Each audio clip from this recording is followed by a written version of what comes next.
नमस्कार।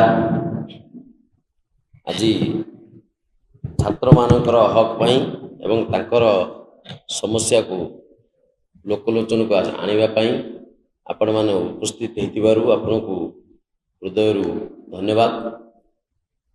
आज कांग्रेस दल तरफ छात्र कांग्रेस सभापति जेहेतु नहांती छात्र कांग्रेस तरफ आम आज सांबादिक सम्मेलन रखीचु कारण जे बीजेपी सरकार किपरि दो महानीति अवलंबन करुछि। निर्वाचन पूर्व बारंबार बीजेपी सरकार कहते आमे पावर को आसिले छात्र संसद निर्वाचन करूँ।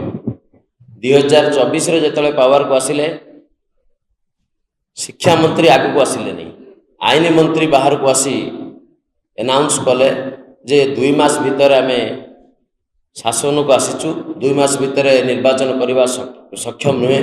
2024 निर्वाचन बंद कले एवं कहले आगामी वर्ष निश्चित भाव में छात्र संसद निर्वाचन हेब। किंतु 2025 पूर्व बहु प्रचार प्रसार कले। मुख्यमंत्री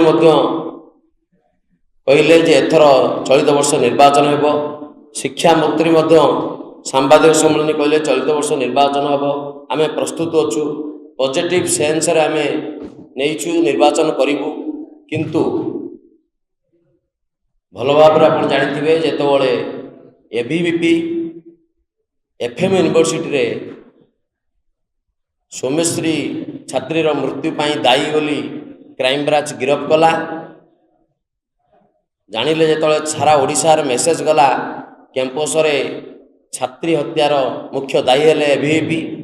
तेणु निर्वाचन हारिबा भयर आज छात्र संसद निर्वाचन दुर्गा पूजा मुंड उपर निर्वाचन करूना। निर्वाचन करने गोटे समय थाए एकाडेमिक कैलेंडर रे दुर्गा पूजा पूर्व निर्वाचन हवा कथा। आ मत दुर्गा पूजा छुट्टी 6टी वर्किंग डे अच्छी, किंतु सरकार कौन तत्पर नहीं।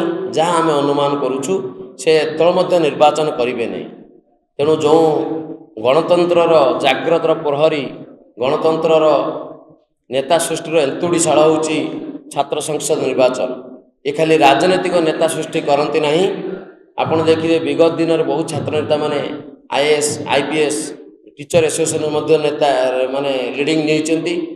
किंतु बीजेपी सरकार ये जो भ्रूण हत्या कर जहाँ पीसीसी सभापति सांबादिक सम्मेलन कर पूर्व कहते नेता भ्रूण हत्या करुच्ची सरकार।